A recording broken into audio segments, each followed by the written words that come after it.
So we've seen Rails demonstrated with scaffolding. What I want to do today is sort of start from nothing, starting a new Rails application and building out each of the pieces component-wise. One of the things that can happen when pulling in a really large framework like Rails is it can feel overwhelming, and it can especially feel overwhelming because it doesn't map to our mental model of perhaps how we were used to development working. So, you've all gone through Web Dev 2. Some of you have experience of doing web dev on your industry projects or out in co-op, and each one of those has informed a mental model in your mind of how you want or think web development to work, and Rails will either map nicely to that, or it might be very different from what you're used to. So I'm also going to spend a little bit of time today addressing sort of what the mental model, or sort of the flow of how things operate in the Rails environment. So I'm going to start by just firing up a terminal here, navigating to my C drive, and then from there navigating to where I put my Rails projects. And I'm just going to get a Rails new started, because this process takes a while, right, to fire up a new Rails application. It particularly takes a lot longer now in Rails 6 than it did in previous versions of Rails, because of the addition of JavaScript asset management by way of Yarn and Webpack. So this was something that wasn't part of previous versions of this course, because those things weren't integrated into Rails yet. So we'll get this started just so that it'll run in the background. Hogwarts on Rails. I already have one called that, so I'll just call it now. Enter.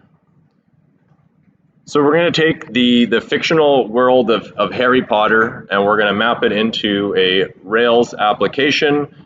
This will give us an opportunity to look at some different associations. So we're going to have a fictional school for wizards where there are students, and those students are going to be assigned to houses. So there's going to be a one-to-many relationship between students and houses. There'll also be a one-to-many relationship between teachers and houses, and then there'll be some many relationships between like students and their teachers through their classes, something along those lines. While this is doing its thing, I'm going to hop over to here and talk a little bit about sort of mental models. This is a diagram that was in your Web Dev 2 notes, sort of around the flow of a web request in sort of frameworkless PHP land.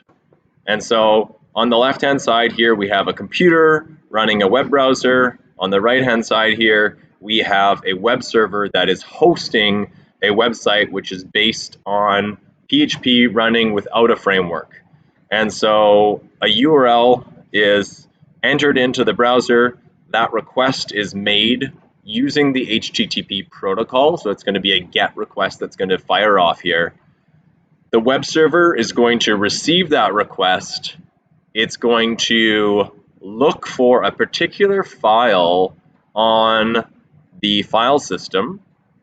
And in frameworkless environments,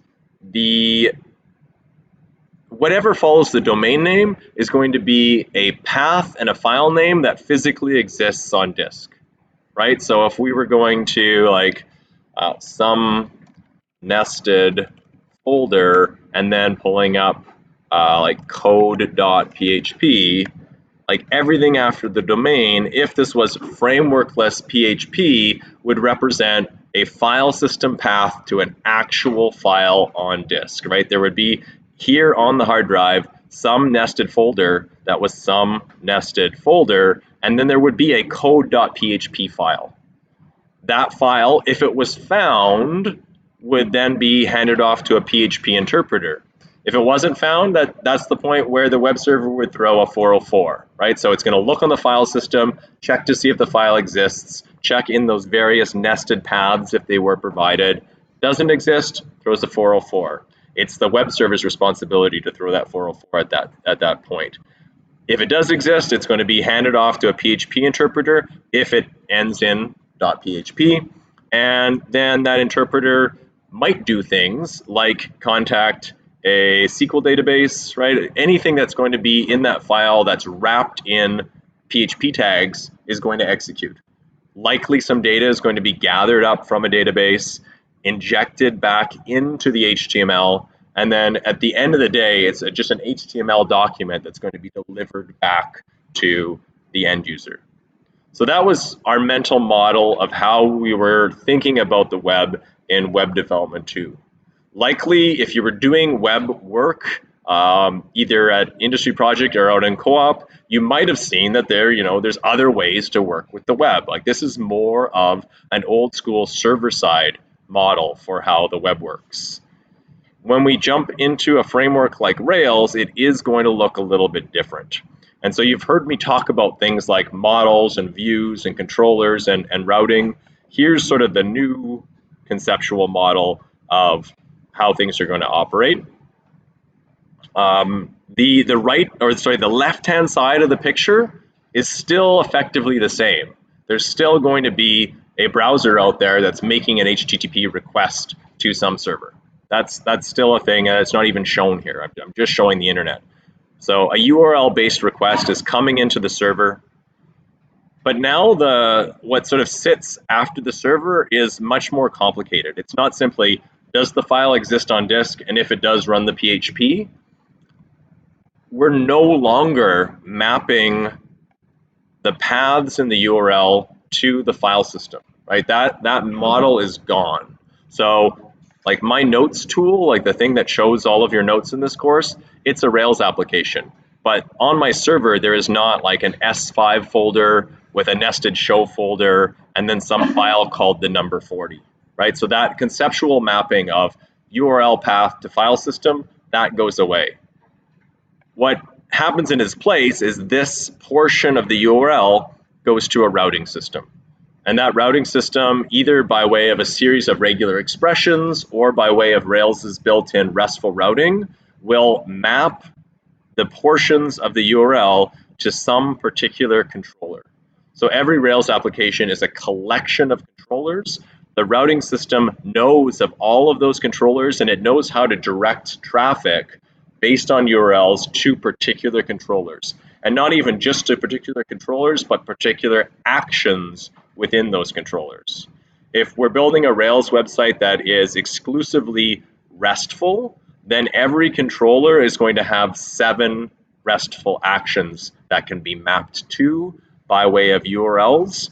And in the PHP land, we only had 2 verbs, right? We had GET requests and POST requests. HTTP, the protocol, actually goes beyond that, and we have more than those 2 verbs. There still exists GET and POST, but there's also PUT requests and delete requests and patch requests. And so Rails works with that sort of extended set of verbs, and the routing system does too. And so if you post data to a particular URL, it might respond differently than if you did a GET request to that same URL. So the same URL can serve different purposes depending on what type of verb you use. So we're going to go into more depth today and further in this course around how the routing system works, how it sort of knows to make those mappings. And the truth is that it doesn't know. It's us, the programmers, that sort of informs the routing. We're going to make some controllers. At least we're going to start with one controller today. And the controller is, you could almost see it as an intermediary between the model and the view. We never want to couple anything in our model or our database directly with our view. And so the controller sits in between the model and the view. It's the controller's responsibility to fetch data from the model and hand it off to the view to ensure that there's no coupling between the representation of the data when it gets sent out from the server and the data itself. And we've seen in Rails applications that if we add, say, a .json to the end of a URL, the view changes, right? It's not just HTML that we're producing here. We can produce representations of data in different forms, in different formats. So URL comes in, routing system decides where it needs to go in terms of which controller and which action to run. The controller, by way of you, the programmer, is going to know to connect with one or more models. The model is an abstraction over the database. Any instance variables that are created in the controller get handed off to the associated view. The views are associated by way of naming convention, but as programmers, we can also override that. And inside of the view, we have embedded Ruby. And so that's what ERB is here. And so that's the part that's going to be most similar to what we saw in PHP. Those portions of code that are directly in line with HTML that are doing things like looping over arrays and injecting more HTML in our document. The views are just subsets of the final document that's being created, the final HTML document that's being created, or the final JSON document that's being created. And in terms of HTML, each view is injected inside of an overarching layout. Your application can have one or more layouts depending on how it's been structured. And once the view goes into the layout, then you have that fully formed HTML document. And that is then actually delivered back to the server. And then the server responds using HTTP with that document fully formed as its response to the browser. So this is our new mental model. This is in the notes, so if you ever sort of get lost in terms of thinking about what Rails is doing at any given time, you can go and refer back to this diagram. It's in the Rails overview notes. The Rails overview notes are sort of full of a lot of things that are in the Rails guides, but I've sort of picked and choose sort of the most important pieces of when you're first learning Rails, what you might need to know and what you might need to define. So you can always come back to this document. So we're going to look at all of these pieces of the puzzle today. We're going to start by creating a model. So we're going to generate a model. We're going to then generate a controller, look at how we can set up some routing to route URLs to that controller, have that controller fetch data from a model, and then we're going to create some views that include embedded Ruby for taking the model data and spinning it out into HTML. So that's the plan. As long as things haven't crashed behind the scenes, we should be good to go. Before we begin, does anyone have any questions sort of conceptually around this model? The routing is dynamic, yes. And so in many cases, it's simply like what Rails calls its 7 RESTful routes. But in some cases, it can be like us, the programmer, we could set up like regular expressions for capturing URLs as they come in and routing them absolutely dynamically. So it can be both, really. Yeah.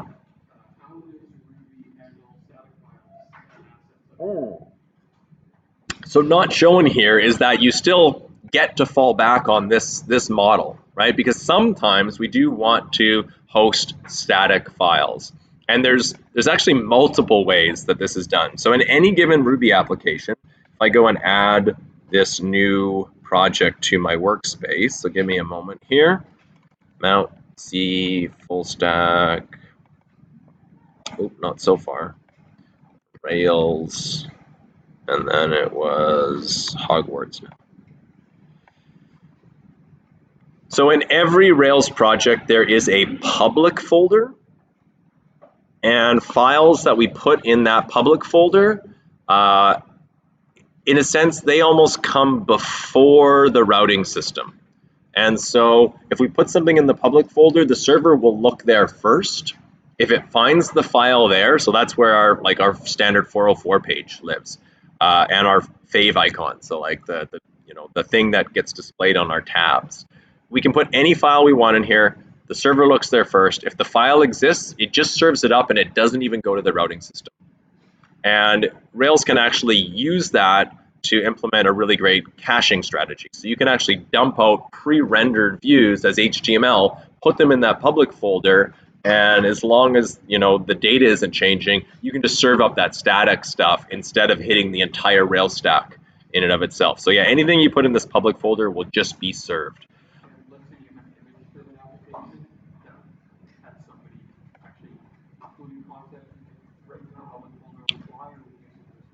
So yes and no. So we put most of our things in the public folder, and often if you're doing like, yeah, upload based stuff, the uploads will end up in there as well.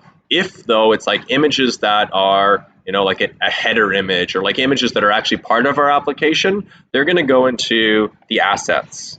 And so in every application there is an app assets folder, and in there are images and style sheets. And formerly, this is where JavaScript went as well. So Rails has a thing called the asset pipeline, and it, at least in production mode, optimizes the assets that are being served out to the end user. JavaScript used to exist in here before it was managed by Webpack, and now we have different kinds of asset management. So we have asset management that Rails manages for style sheets and images, and then JavaScript is going to be separately managed by the JavaScript separate asset pipeline. And in this case, Rails has gone with a project called Webpack, which is a very popular asset management project in the JavaScript world. So they've pulled in that piece. So it's gotten a lot more complicated. In the very early days of Rails, we just put everything in the public folder. The CSS was in there, the JavaScript was in there, and it just served out all raw. And over the years, we got the asset pipeline, and now we've separated that out into separate pipelines for JavaScript and our other assets. That's a very good question, though.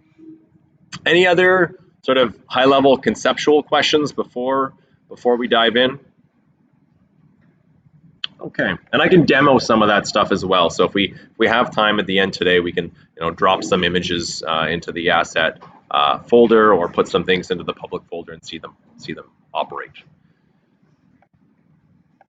Oh, yeah, go for it. I assume public actually maps with the routing to sort of a static location. It actually just maps to the root. Okay. So if I wanted that fave icon, I would just sort of request it at the root. So I would just say like fave icon.ico, and then go like that.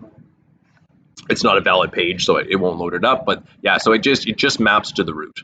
So the very first thing is if it sees something in the root, or even something in the root that has a series of paths, it'll look to that public folder first. And it is going to be whatever HTTP server you're using. So in our case, it's Puma. So Puma first looks in that public folder to see if there's something to serve, and if there isn't, Puma hands things off to Rails' routing system. So you can potentially have routing conflicts then. You could, and I haven't played around with that, but like say, for example, if I had an S5 folder in my public folder, it would take precedent over my routing. So yes, you could have. And that's what I was saying before earlier, is that's how a lot of caching is implemented in Rails. You particularly take advantage of that. And if something exists in the public folder, it'll use that before it goes to the routing system. But it is something you have to watch for. Any other high-level questions before we start? Okay, so what we're going to start with is, I'm just going to pull up Notepad, because I sometimes just like to brainstorm inside of Notepad. Make my font a little bit bigger. Yeah, maybe not that big. So in terms of models in my application, so remember we're building an MVC, so we're going to have models, we're going to have views, we're going to have controllers, we're going to have routing.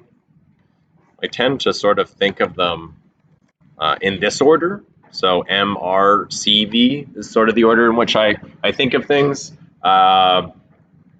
The models that we're going to have in this application is there's going to be a student model, there's going to be a teacher model, and we're gonna build on from there. There might even be like a courses model that allows us to join teachers with students through like a join table. And each of these is going to have some properties. So like a student is going to have a name. Oh, and there's also going to be houses. So keep these simple, and I'm only going to mention the models that we'll actually create today. So a student is going to have a name, and a student is also going to have a foreign key, which is going to be a house ID. And in terms of Rails conventions, our foreign keys are always named after the resource that they point to. So in our case, we're going to have a student belong to a single house. And so we have a house underscore ID. So it's always like resource underscore ID, and the resource is in the singular. So that's going to be our foreign key. And then a house is itself going to have a name.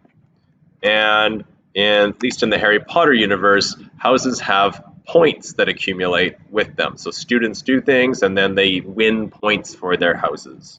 So keeping things simple, that's what our database is going to look like. And the nice thing about Rails is it's really easy after the fact to add new columns to tables. So we don't have to fully flesh out our schema. We can keep it just very basic like this, right? Both students and houses have names. A student has a foreign key, and a house is going to have a certain number of points. The name is going to be a string in both cases, and the number of points is going to be an integer. So that's where we'll begin. We're actually going to create these things. Because I want to lean on Rails to do a little bit of generation, I want to build the house first. And the reason I want to build the house first is Rails, when we go to generate the student, if I already have the resource that the foreign key belongs to, things are less complicated. I can say a student it references a house, and if that house entity already exists, it's going to just make Rails a little bit happier. And so I'll start with house. And so we do this at the command line. We use the Rails command, and we're going to use a generator, so that's Rails G. And in the past, we did Rails G scaffold, but that's not the only generator that exists. We have model generators and controller generators. So we're going to use a model generator, and we're going to model out our house. And as I said, a house is going to have a name, which is a string, and a number of points, which will be a whole number or an integer. And in the database, this is going to become like an int, and this will become a varchar of length 255 inside of our database. I'm pretty sure you have to spell out integer in full. Sometimes Rails like tries to be super helpful and like guess that you mean integer, but I've only ever done integer in full, so I don't know what would happen if we said int. And so I'm going to hit enter on that, and things will be generated.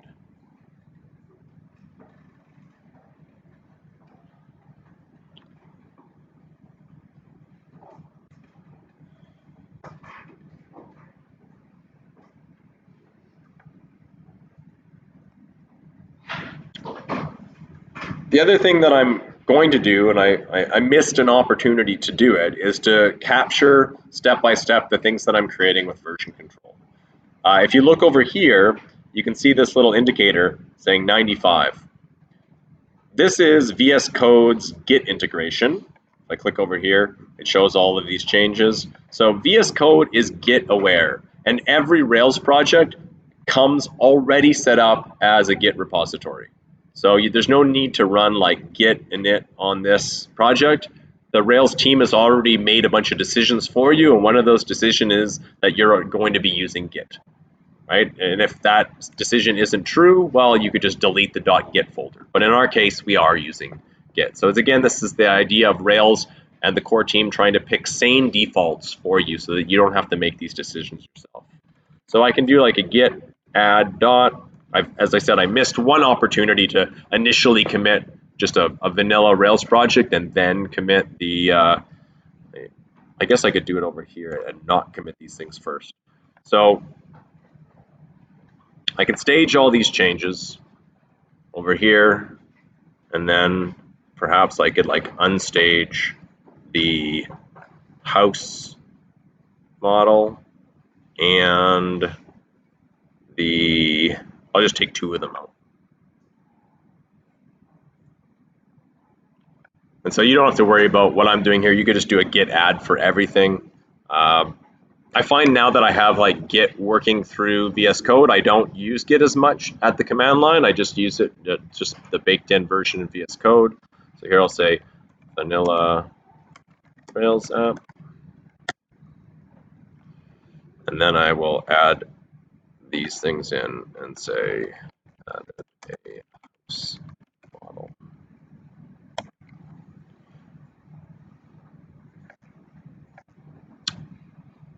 One of the things that was created was a migration, right? And that's going to appear in the DB migrate folder. And our migrations are Ruby files that explain changes that are going to happen to our database. So in this case, this migration includes a create table statement to create the houses table, where that houses table is going to have columns that we've asked for, plus the timestamps that always go along with Rails database tables, which is a created at and updated at timestamp. And so, we could go and we could make little tweaks here, but there's nothing really that needs to change. And so we can just go to the command line and run the Rails db migrate command. And that's instructing Rails, look in the db migrate folder and run all pending migrations. So any migration that has yet to be run. And Rails knows which migrations have run and which haven't, because each migration is stamped with a timestamp. And Rails saves a copy of the last timestamp that was actually executed. When you're working on your own in Rails, it's not always apparent how important these migrations are, but if you're working on a team, they become incredibly useful, because if I, working on a team, add a new table to the database, how does the rest of the team know to add that table to their development environment? Do I just go on Slack and say, hey, everybody, add a table to your development environment?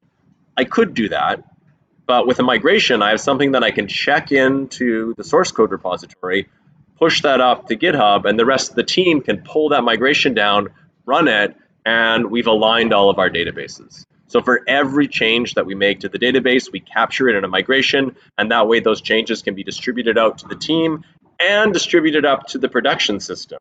The other thing they give us is if we ever have to roll back to previous versions of the source code using Git, we can also now roll back to previous versions of the database. So you have like a version control database. So if you're working on a product that isn't just deployed into one production instance, sometimes you have products that are run off in different production instances for different clients. Some of them are probably running in older versions of your product for a variety of reasons, and you can not only recreate the source code at a particular version, but you can recreate the schema of your database at a particular snapshot in time, which is a really powerful thing. So that's why migrations exist, but on your own, the sort of the power behind them or the usefulness of them isn't always apparent. Okay, that's great. That means we now have a houses table. It might be helpful to go into this model, this house model here, and add a few validations, right? We might say like validates that the name, let's say both name and points have a presence of true, meaning we cannot save a house unless we have been provided with both its name and a certain number of points. And speaking of points, we should validate that the points have a numericality. Now here we can either assign numericality of true, or we can also further specify that we only want integers. And I never remember if it's only integer or integer only. And so I will quickly go to the guides and confirm which one it actually is. So there's the Rails validation guide, there's the numericality, and it's only integer true. So what this means now is, at my command prompt, I could bring up a Rails console. I could create a house object, assign it to this variable h as a new house object, and I could try to save that, and it returns false, meaning this is not a valid object. right? I could even inspect its errors messages, and I could see that the name can't be blank and that the points can't be blank and is not a number. So the validations are now working, and I could go in and I could fix the problems, right? I could say name equals, this is the House of Glutton. That's a real Harry Potter house, right? And number of points, we got a lot of them. We're very powerful in my house. And I can save that. And now we've added a house to the houses table by way of an insert statement, and that only went through because the validations were valid. So a lot of that we've sort of seen a little bit of that before, but a big part of how I teach Rails is I sort of go over this stuff numerous times. We're going to create a bunch of projects from scratch and sort of go over this a bunch of times because there's just a lot to Rails, and repetition is helpful in sort of seeing how this all operates. Okay, I'm going to leave this up and running. So I typically just leave a Rails console running in one of my terminals. I also typically leave a Rails server running in one of my terminals so that I can, interact with the website through a web browser, right? So we've seen before that, localhost port 3000 is how we hit that server.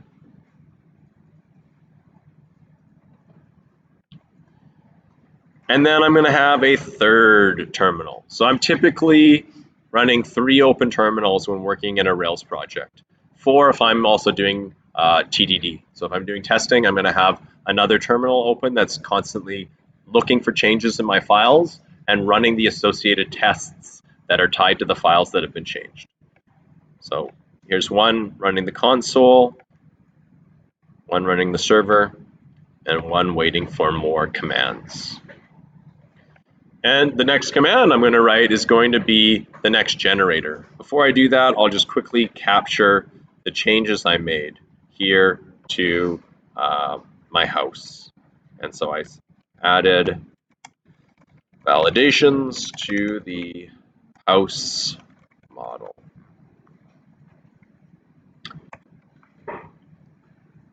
One of the things I often feel bad about is the commit messages that I tend to demonstrate in class don't actually match what I consider to be like best practices around commit messages, and it's because I'm creating sort of toy applications in class. When you're out in industry and you're crafting your commit messages, you want those to be less about what the change is, because Git can tell you that, right? For any given change, you can go in and see the deltas, you can see the differences. You want your commit messages to explain the intent behind the change. Like, why are you making that change? Because if someone's going back and looking in the Git history, they're going back to figure out why the heck someone did something, right? There's a reason we have like a git blame command, right? Because you're going back in time and saying, who made this decision? Why did this happen this way? And it leads to a particular person that input a particular commit message. What you don't want to just see is just like a listing of saying, I made a change XYZ. You want to typically see an explanation behind the intent of that change, why that change was made. This is not something I can easily model in class, but I feel it's important for me to say that. Okay, so we've captured that. I'm now going to create the student. And so I'm going to say Rails generate model student. And in our case, a student has a name, which is a string. And then if we remember what else the student has, is it's going to be a foreign key to show that a student is associated with a house. And so house references. So a student references a house. So I don't say house ID, I just say that the student references a house. So we have Rails generate model, the model is named student, a student's name is a string, and a student references a house.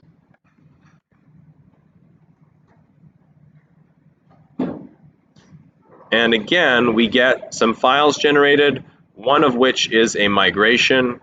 If we look at that migration,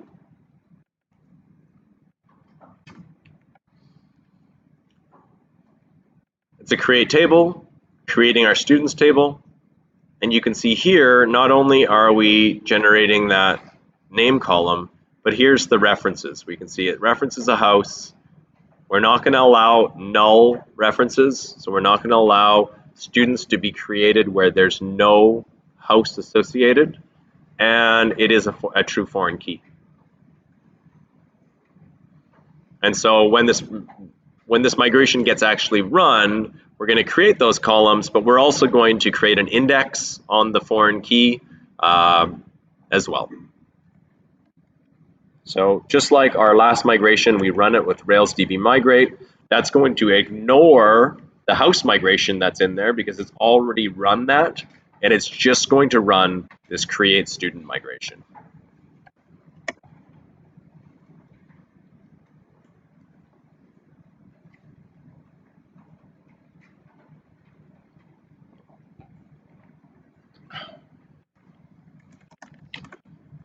And now I can like add that in, added a student model.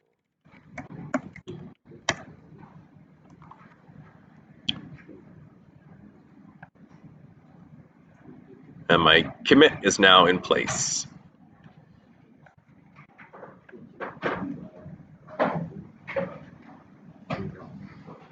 Okay, so how are we doing so far? Have I gone too fast? Do I need to slow down? Do you need to see anything that is not on the screen right now? Okay, so I'm going to show you one thing before we go start adding some validations and whatnot to the student model and maybe making some associations between the house and the student. I want to quickly visit another file in the DB folder, which is the schema file. This schema file is an auto-generated file that includes the timestamp that I was talking about that's at the beginning of every migration. So this is, the most recently run migration is captured here. And it also sort of gives us a listing of what, in terms of Ruby code, what our database looks like. If you come on to a Rails application that's been around for a while, so you're a new developer, you're coming onto a team, you're sort of setting up your development environment. One thing you would do is you're like, well, I need my database to match the database of the project. You could run Rails DB migrate, and it can one by one run through all the migrations in the project. But that's a bit clumsy, right? All these migrations, it's like something changed, something added, something modified over time. You can also just load up the current schema, and it'll just run this, and it'll just run and give you the schema in its most recent state so that you don't have to run incrementally through all of the modifications and the migrations. You basically say, Rails, give me the state of the database as is represented in the schema file. So it's also just handy if you forget the structure of your database. You go to this folder or you go to this file and folder and you just take a look at it, and it shows you what's in your DB. So here's our house table. There's our name and our points and our timestamps. There's our students table. There's our name and our foreign key, the timestamps, and then the index on the foreign key, right? And when a database adds an index to a thing, it allows for efficient lookup on that thing. And so we're adding an index on our foreign key, which is the house ID. And then we add the actual foreign key itself. Yeah? So we have to add like the navigation properties ourselves. It doesn't do it for us. The model. What do you mean the navigation properties? Yes. Yeah, so those we're going to have to add. One of them will have been added for us. The other won't. So we'll show that now. The question was, do we have to add the associations manually ourselves to the models?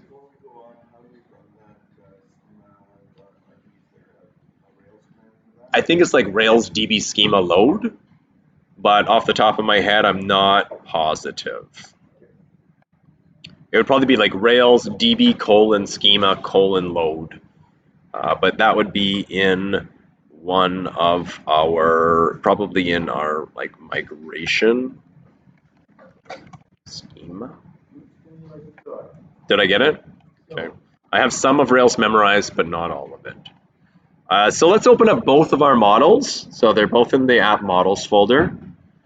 The other thing, initially, and I think I mentioned this the other class, initially I'm going to use this Explorer to pull up files that I know that exist in my project. But again, the other way and the more efficient way is to use the fuzzy finder, right? So hitting Control P and saying like mod house or how is going to get me to the house, and Control P and like mod student or ST is going to get me close enough to the student, and hit enter. The only downside to that is if you don't make a change to the file, it's only partially opened the file and it sort of replaces the current tab. So that's a little bit awkward. So open both of them up. The student has the association in it. And that's because when we generated the student, we mentioned to Rails that it referenced a house. So Rails knew to add the belongs to house there. But when we created the house, there was no concept yet of a student. So there was no way for Rails to know that a house has many students. And so Rails knows that a student belongs to a house. We have to manually go into the house and say, has many students. The order in which these things appear does not matter. I tend to put my associations first and then follow those with validations, and then follow those with custom methods, instance methods first, and then class methods after that. So now both sides of that association exist. We might want some validations here, like validates that the name has a presence of true, just so that we don't accidentally create students that are nameless students.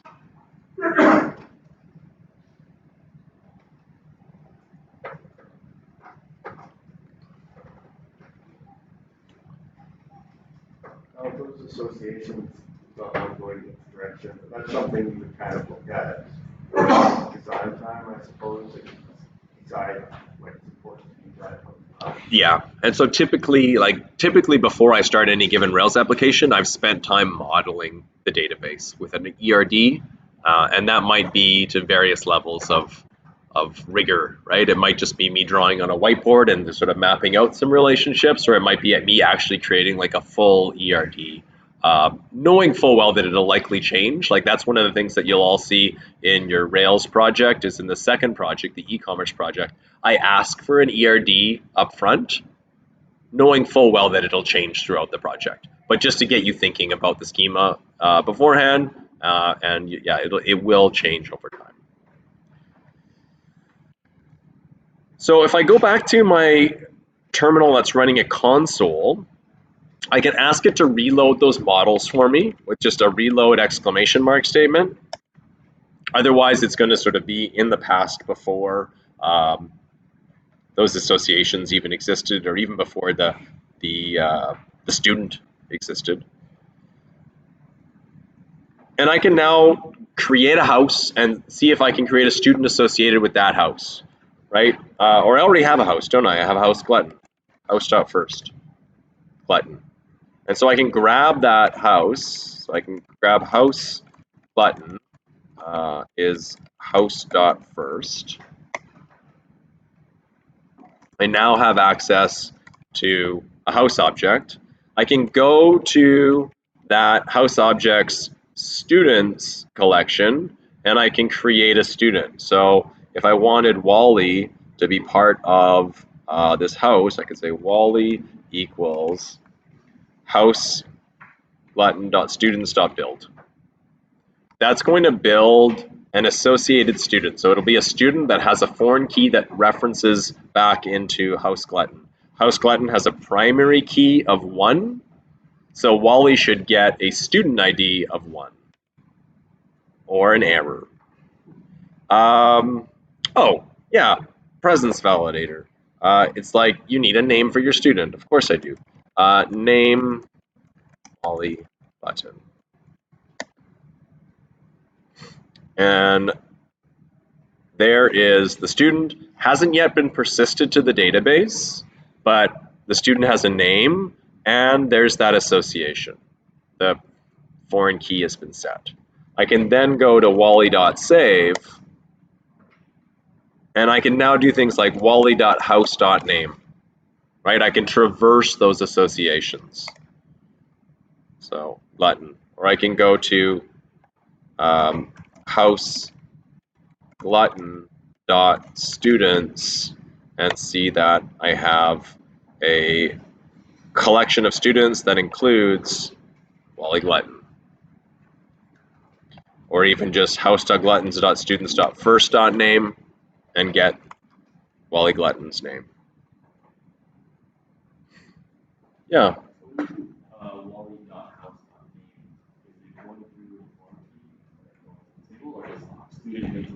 No, it's going through the foreign key. Yeah.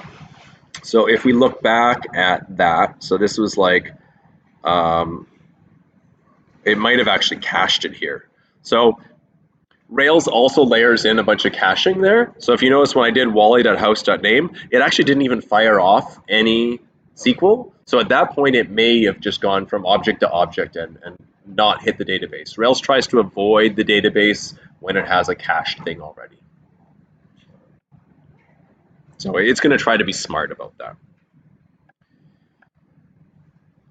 Any other questions before we proceed? So where I would like to proceed now is bringing in some controllers and some routing so that we can actually make use of some of those controllers. In most simple Rails applications, we tend to have one controller per model. So a student model will have a students controller, and a house model will have a houses controller. And again, this is where Rails is leaning on naming conventions and leaning on the idea of singularized or pluralized versions of nouns. And Rails has a whole inflections helper built into it so that it knows how to properly pluralize and singularize most English nouns. It doesn't get them all right. Like, I'm not sure it understands like goose and geese. It may. And if it doesn't, you can actually go into the inflections helper and you can teach Rails new inflections. So you can teach it how to properly pluralize nouns that you want to use as part of your application. So I'm going to build a house controller first. And I want it to have an action, which is an index action, which is going to like show all houses.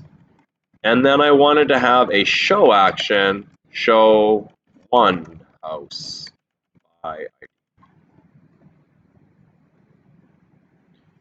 And I'm going to need routing for that, right? I'm going to need some way of routing to this index action and routing to this show action.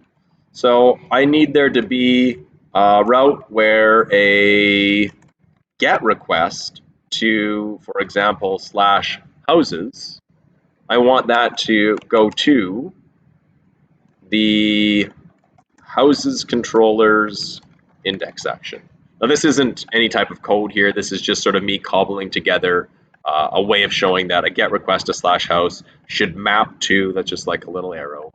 And then this is how we're actually going to represent it in the routing file. The name of the controller, and then it's separated by the name of the action with a hash mark in between. So that'll be a route that we create. I also want that route to be somewhat replicated and make it the root route. So if we just went to /, that I also want to go to the houses controllers index action. And that's just to demonstrate that you can actually have multiple endpoints that point to the same controller action. So Rails has some flexibility in that way. And then I also want to make something so that a GET request to /house /some ID, these over here, that should go to the houses controllers show action, and that ID is going to end up inside of what's called the params hash at position ID. And you can think of this params hash, if you put on like your PHP hat, it's like a combination of the get and the post superglobal. So anything we post to a Rails application using HTTP ends up in params. Anything that's a parameter in a URL is going to end up in params as well. Okay, that's enough to get us going. We need a controller. We know that controller is going to have two separate actions, an index action and a show action. The names index and show are part of Rails conventions. Those are 2 of the 7 RESTful routes. So the show all page is always called index. The show one page is always called show. And again, that makes it so that Rails applications are very discoverable by new programmers. When you come to a Rails application, as long as those programmers were following convention, the look and the feel of the routes and the look and the feel of the controllers are always the same. So you should feel at home in a Rails application. You should also feel at home in a framework that is Rails inspired. So if you work in Laravel, Laravel is Rails inspired, so a lot of the ideas that are present in Rails will map directly to the project structure of a Laravel application as well. Okay, let's build these things. What do I got in my commit queue? Associations.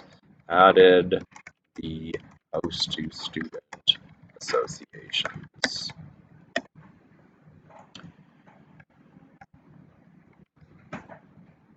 All right, back to my terminal. That is my bash prompt. And I'll create the controller here, and then I'll give us a little bit of a break because we've been at it for about an hour, and then we'll just pause the video. So let's first create the controller, just get that out of the way, and then we'll fill it in when we come back from our break. So we're going to do a Rails generate controller. So again, Rails G for generate. What are we generating? It's a controller. What is the name of that controller? Houses. And we could leave it here and it would just generate an empty controller for us, but we already know that we need an index and a show action, so we can mention those right away. And the added benefit by mentioning those is that Rails will make templates for those views, because each of these controller actions is going to need some kind of representation, some kind of HTML representation. So Rails will go ahead and make those views in the app views folder. It's going to make a houses subfolder, and it'll add a view for each one of those. So Rails generate controller, houses, index, show. And so I hit enter there, and you can see there's the controller that was generated in the app controllers folder. There it is creating the app views houses subfolder, and there it is creating the index and the show views. And so I will just git add and git commit those things. Added the houses controller. And at this point, I will pause the video. And we're good. So we've created the controller. I can go open it up. So it's in my controllers folder. We have a houses controller. I'm also going to go to my config folder and open up the routing file. I'm going to close the 2 models for now. When working with Rails, it's not uncommon to have a lot of tabs open. I haven't found a really great plugin for it yet, but when I used to use Atom, I was using Zen tabs, where you could just specify a tab limit, and it would automatically close old tabs when you hit that limit. I found a Zen tabs-ish thing for VS Code. I just don't have it installed right now. It's handy, right? Sometimes with Rails, if you aren't diligent in closing your tabs, you can have like 10, 20 tabs open, and it can be very hard to navigate. There's no need for that when you have a fuzzy finder at your disposal, because it's so easy to reopen files, which is why I liked Zen tabs. Nonetheless, I'm just going to keep with 2 tabs here. I've got my houses controller in there because when we generated it, we asked for an index and a show action. It put those in place. If we look in the view folder, or the views folder inside of app, so in app views, there's now a houses subfolder, and in there, there's an index.html.erb and a show.html.erb. So I've got all 4 of those things open now. If we look in the routes file, we can see that 2 routes were added to our application. All of the routes go inside of this block in between the do and the end of this Rails application routes draw. And here we're requesting a route where a get request to /houses/index, and this is a bit of a magic route. It's going to, based on this sort of structure, it's going to look for a houses controller and an index action. So if I go to my browser, oops, and I go to /houses/index, it's going to open up this view. Well, first it'll run the controller. There's nothing to do there. And then it'll open up the associated view, which is just a view that says h1 house # index find me in. That's exactly what we have displaying here. And it also made a houses show route for me. I don't actually want those routes though, right? I said that when I was setting things up, I wanted the index action to trigger on a get request to /houses. I also wanted it to be the root, and I wanted to show at /houses/id. So I'm going to go map those out myself. So I'm going to delete the 2 that are in here along with the comment, and I'm going to say a get request to /houses should map to the houses controller's index action.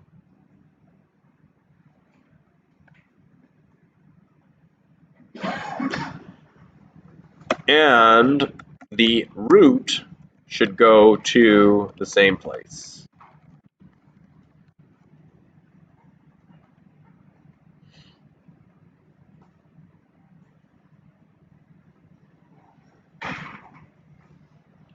If I go back to my browser, I should now be able to request /houses and see that same template that we saw before, the find me in with houses index at the top of it. And I should be able to get that not only at /houses, but also at the root. So I'll go to the browser and I'll make sure that's working. So /houses takes me to that index, and just plain old /. Oops. Why does the root not do it? Because I didn't pluralize houses. So again, this is a reminder how sensitive Rails is to its naming conventions, right? I left off the the S for houses. It's going to look for a house controller, right? Everything is convention based.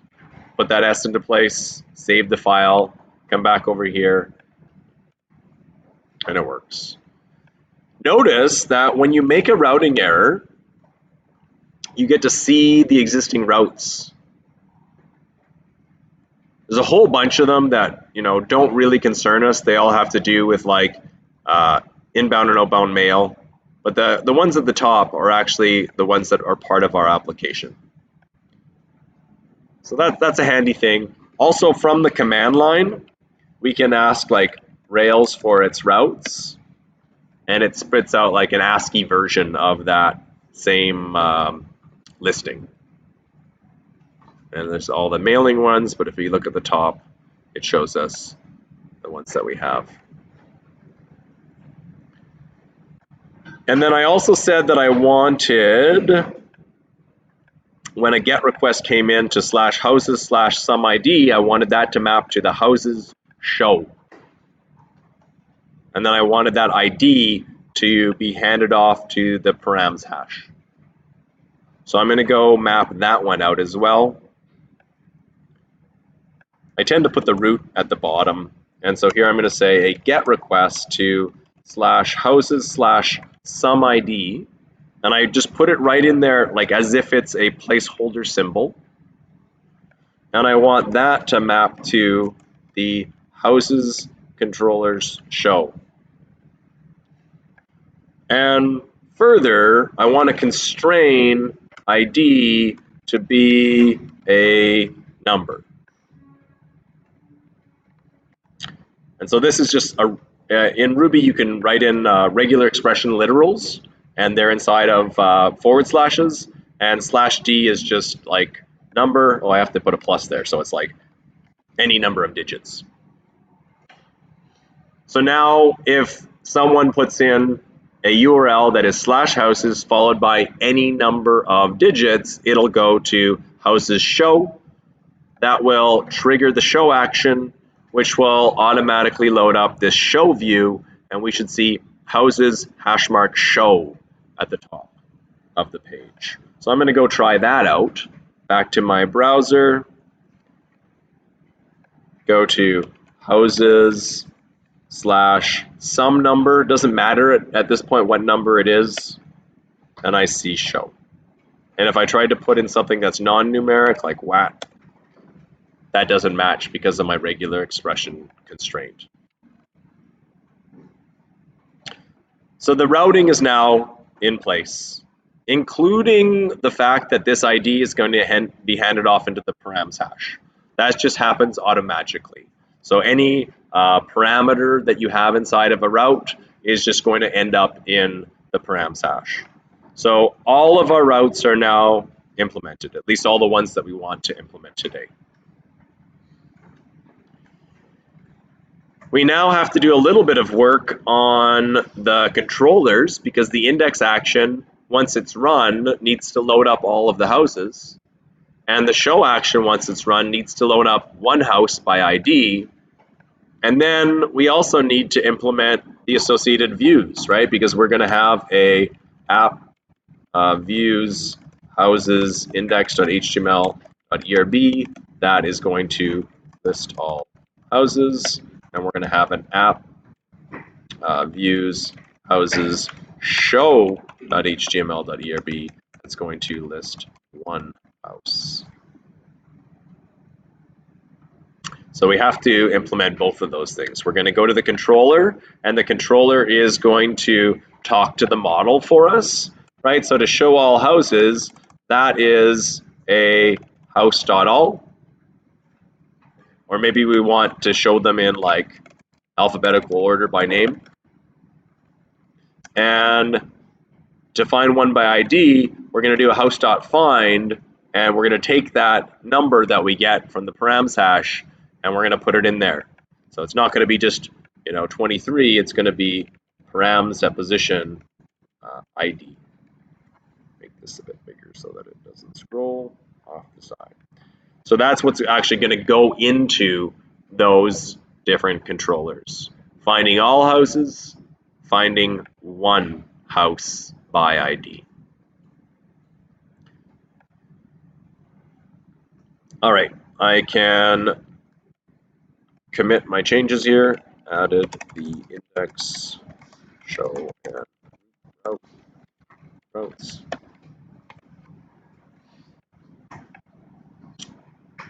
And in the controller, I can say at houses equals house.all, or as I said, maybe .order name.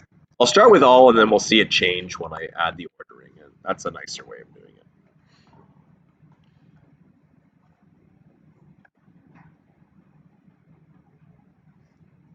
I should now be able to go to that route, and I'm not quite sure if the SQL will trigger or not because I'm not actually using it. But at least it shouldn't error, right? So I should be able to go to /houses or just the root route. We should not see any errors at this point. And if I go and look in my terminal, specifically at the one where I'm running it here. Yeah, it didn't bother executing the SQL because it wasn't actually used, but we're about to use it, so we'll get that happening next. Okay, when we have all the houses, I can go over here in HTML world, because what happens at the end of any given index, unless we the programmer intervenes, Rails is going to auto magically load up the associated view. And again, by naming convention. It's going to look up in the app views folder. We're inside of the houses controller, so it's going to look for a subfolder called houses. And then we're in the index action, so it's going to look for an index, and then .html.erb is the sort of pair of file extensions that go along with the view. Rails uses this like double file extension to represent the fact that this is first an ERB file, and then once that ERB is executed, it becomes just a plain old HTML file. So in this index here, I can change this H1 to say like Hogwarts School for Wizards. And inside of here, I can put in some embedded Ruby, right? So in my embedded Ruby, brackets are less than % and % greater than. And what am I going to put inside of them? At houses dot each do house. I need a matching end.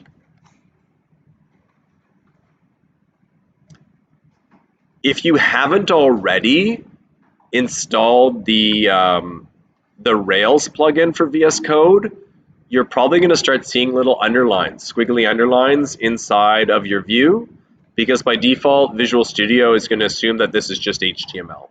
And so I have installed the VS Code extension that's just straight up called, where are you? Rails.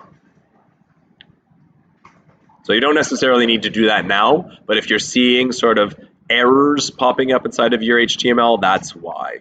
I had to install that to get better syntax highlighting and to have VS Code understand that this was ERB.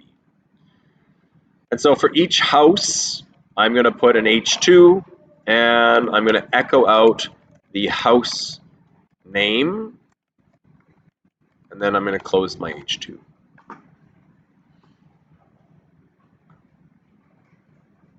And we've now finally completed the loop. And the loop, like I'm going to refer back to that diagram that we were looking at way back at the beginning of today's lecture, which was this one right here.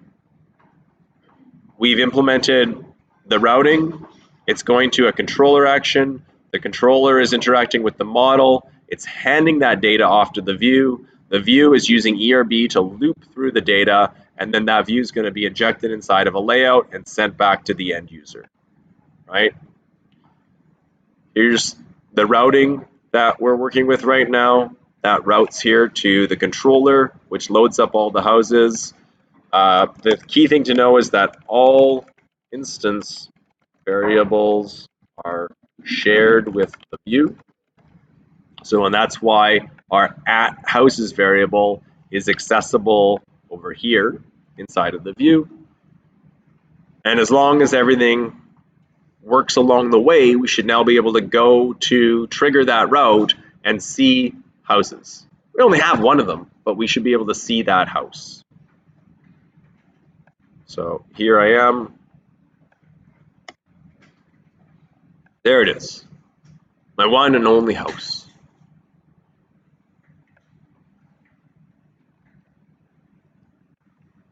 And further, even though we only have one student, we should be able to go to the house's collection of students and loop through each one of them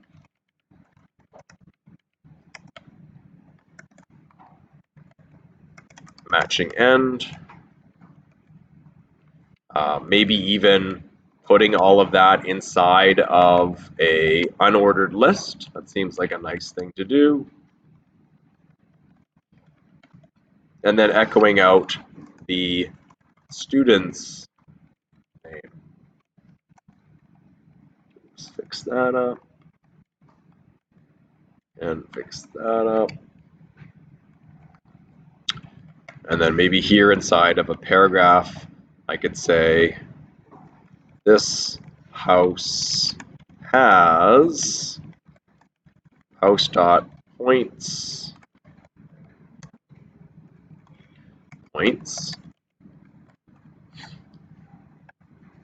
Whenever we're working with numbers, there's always that special case for like 1. So if a house has 1 point, we want it to say 1 point and not points. And so Rails has a little helper. There's a lot of little helpers built into Rails. We have a pluralize helper, and we can go like this, say pluralize points for point. Then if it's like a large number, it'll say this house has 20 points. But if it's the number 1, it'll say this house has 1 point. So it's just that it handles that special case that we always run into as developers when we're displaying a number in a sentence. So let me quickly just go over to my browser. I'll come back to the screen, but I want to make sure I don't have any typos in here or anything that's broken that you might be copying down. Like this. That's me spelling presence wrong in the well, let's just look at our 2 different models. My house model has a presence spelled correctly, and my student model has presence spelled incorrectly.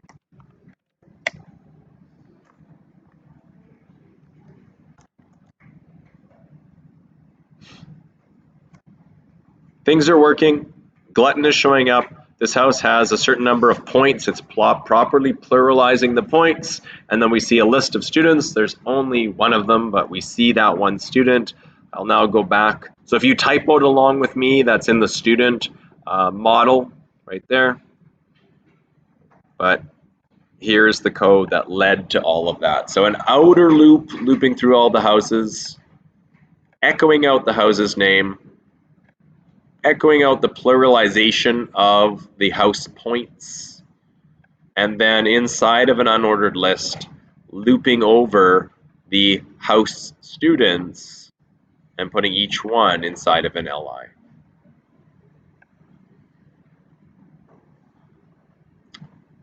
This is the part of Rails that should feel familiar to you based on your time working with PHP, right? This is very much how we interact with PHP-based templates, right? And except for in PHP, we have like less than question mark PHP instead of less than percentage. Beyond that, this is very, very similar, how we sort of mixing and mingling code with markup, right? So anything inside of a loop is going to be laid down in that file one by one inside of the output file. Anything that's being echoed is just going to be injected in that place inside of the generated markup. And here we have, because we have a loop within a loop, it's going to loop through all students, laying down a certain number of LIs inside of our ULs for every single one of our houses in general. Now that we've closed that loop, any questions about sort of anything along the way of getting this information sort of and all the various pieces of Rails? Yeah.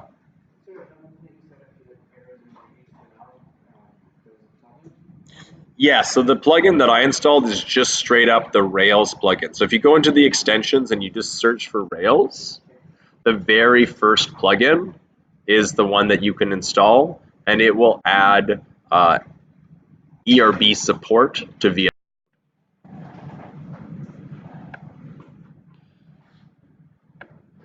All right, so Source control time, I'm going to pick just the student model and mention that I fixed the typo. Typo in the student validations.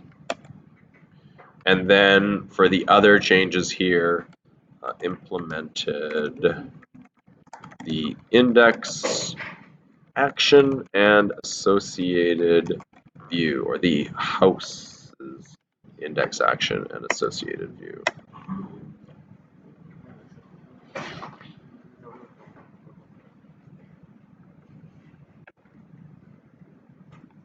Okay, one of the things I like to do next, now that I have sort of a working website up and operational, is to get some working data into there. Like right now we have a very limited data set. We have a single house with a single student in it.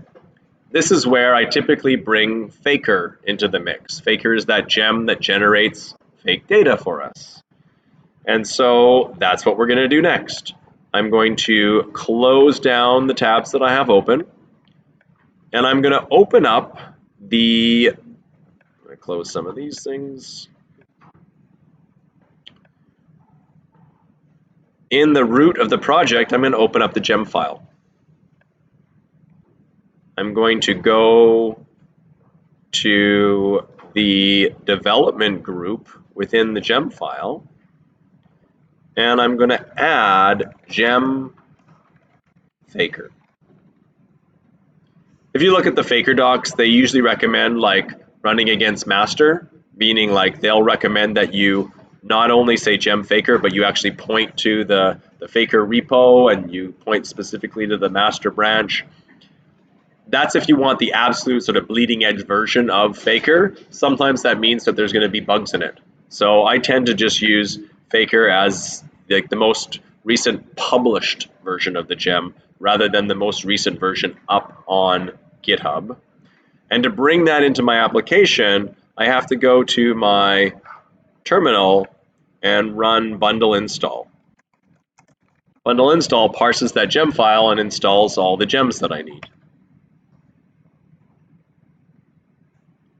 I had previously already installed Faker in my system, so it was nearly instantaneous for me, but I should see in this list Faker listed.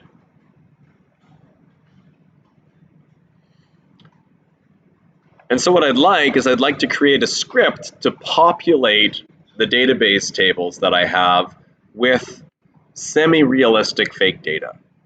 And so I'm going to bring up the Faker docs, Faker Gem.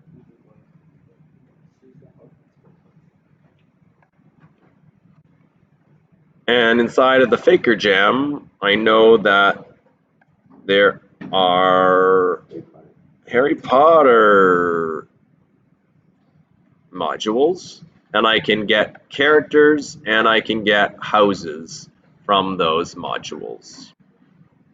And I can also look right into the data itself. So if I go into the lib locales folder, I can actually peek in to the Harry Potter data, and I can see all the data that's in there. And I can see that they have not just the standard houses, but a total of 1, 2, 3, 4, 5, 6, 7, 8 houses. So I'll utilize all the houses that are available to us inside of Faker. Where do I put this file to put data into my database? Well, a common term for pre-populating a database is seeding the database. And in Rails, in the DB folder, there just so happens to be a seed script. And so I'm going to delete the comments that are in that. And what I'm going to do is my seed script is going to be somewhat destructive. At the beginning of every time I run my seed script, I'm going to go to the house table or the house model and ask it to destroy all, and go to the student and destroy all as well. Well, a little bit dangerous, right? You wouldn't want this running on production data potentially, right? Because it's going to start by dropping everything. but it means that like while we're developing the seed script, it'll just be helpful that if we make a mistake and we need to run the seed script again, it'll blow away what's in there and generate more stuff. It'll also get rid of that house glutton and the Wally that's in our database right now. So we know that we want 8 houses, so we're going to say 8 times do, and we're going to go to house, and we're going to create a house. We need a name, and we need a certain number of points. Those question marks are not valid Ruby. I'm going to fill those in with calls to Faker. I'm going to format this a little bit nicer, like that, just for readability purposes. And then my calls to Faker are going to happen right here.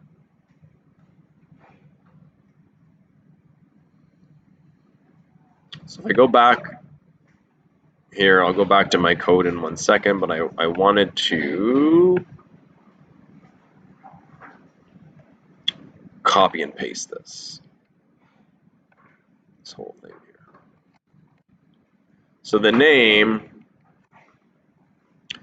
Faker, movies, Harry Potter, house, but I don't want it just to pick a random house for me. I want it to pick a unique house for me and not reuse a house that's already been used, so that I don't have like Gryffindor appearing over and over and over just due to randomness. So I can say unique. And that's why I went and looked at the data first, because I wanted to know how many I actually had. Because if I requested 10 unique houses and there aren't 10 unique houses in Faker's data set, Faker is not going to be able to provision those houses to me, and it'll throw up an error saying like cannot generate any more unique data or something along those lines.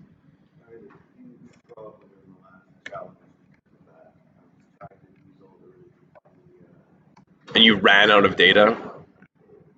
Yeah, so Faker's great, but like the data that it creates tends to be just static text in arrays, and so there's a limit to it. I was poking around in the Python version of Faker, and it's actually more generative. Like, so some of the data that it generates is generated sort of randomly at real time, which is, yeah, in some cases more interesting. And then points for my houses, well, that's could be, I can go to, Faker has like a number. Where's number? LMNOP. I just need to know my alphabet. There it is. And it generates numbers of all sizes. I'm going to say number within a range. So I'm going to say the points should be, and we'll say every house will have anywhere from 10 to 237 points, to be very precise about it.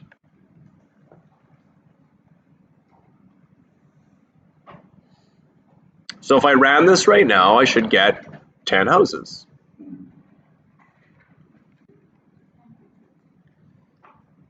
I'm also going to hold on to this house. I'm going to say like house equals. And because of that, because I have a reference to a house, I should now be able to create a certain number of students associated with each house. Initially, I'll just make it the same number. I'll say like every house has 12 students, but we can also use Faker to make that dynamic as well. So I'll say like 12 times do. What do I want to do 12 times? Well, I want to create some student by way of the house student collection. And I'm going to build out, I don't even need a reference to it. I can just save it immediately. So by going from the house's student collection, I'm going to make that foreign key association automatically. And then I just need to build out a student with a name. And then I'm just going to take this same thing here, but instead of house, I'm going to have it generate character. Oops, that's not what I wanted to do. I want you to take all of this, all of that, and I want you to paste it right there. And then I want it to be character.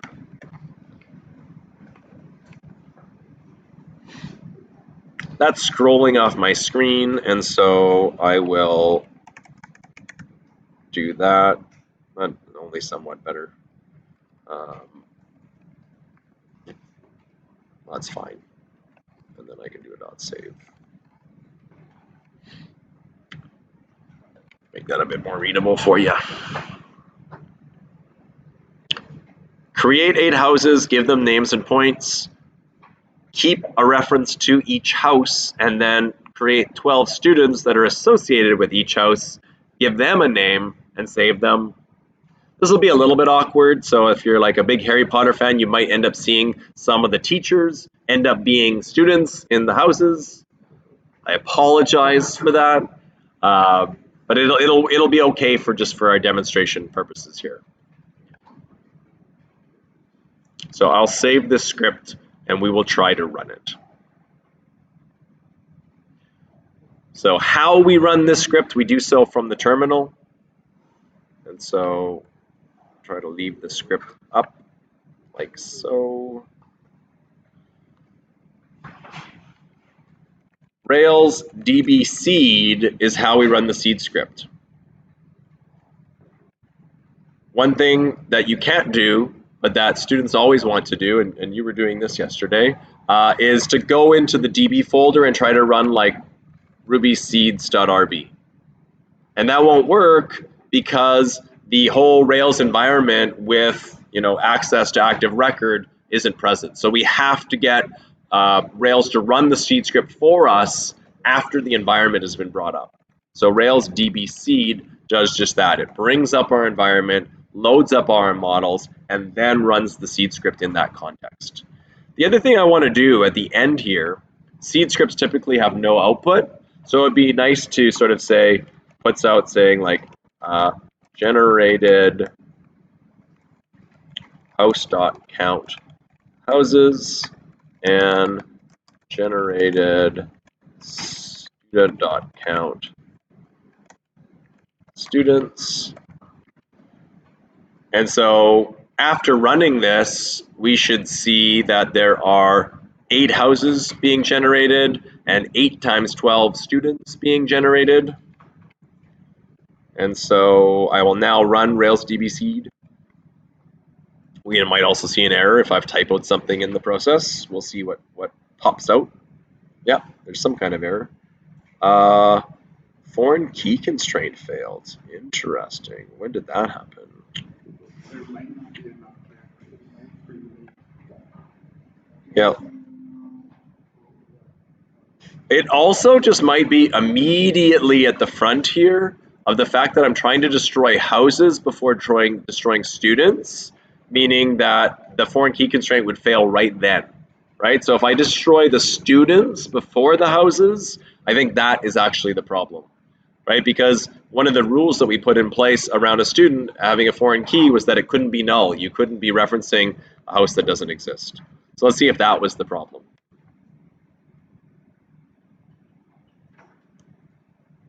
This seems like it's taking more time, so I'm thinking that that is sort of more of a sign of success. And then we generated 8 houses and 96 students. So it was the fact that I tried to destroy the houses first, and then Rails prevented me because then I would have orphaned students. Students that had foreign keys that referenced nothing. Yeah, that's why it's orphan students. It would sort of fit. What's that? It did. I just didn't look at it very carefully, but it did. Line 3.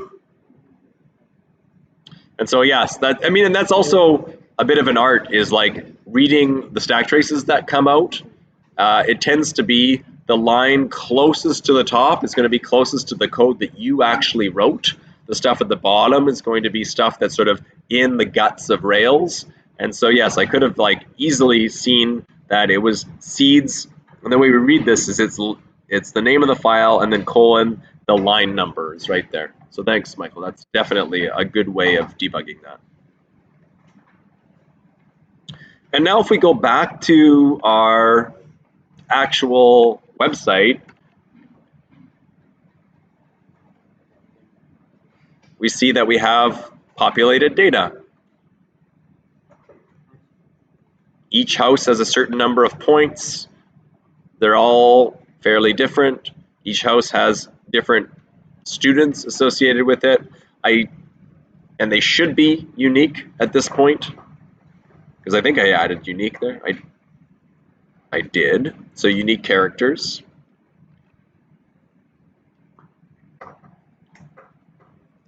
And if we really wanted to, we could go in further and create sort of a random number of students per house.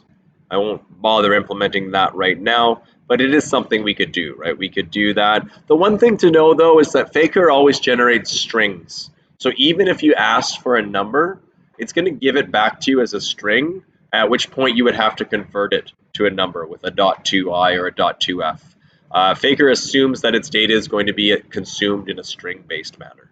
So that's just something to be aware of when you're generating numbers with Faker. If you want to actually use them as numbers, you got to convert them. Rails handles that for us because the web is built out of strings. Anytime someone submits a form off the web and there's a number in it, it comes to us as a string. So Active Record does that conversion for us.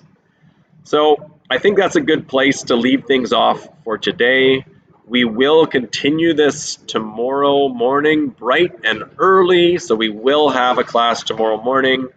The things that I want to implement tomorrow are a students controller, and I would like it so that I can actually click on each one of these students and have the routing system take me to a show page for that particular student. So we're going to talk a little bit more about how links are built in Rails and how that works alongside the routing system.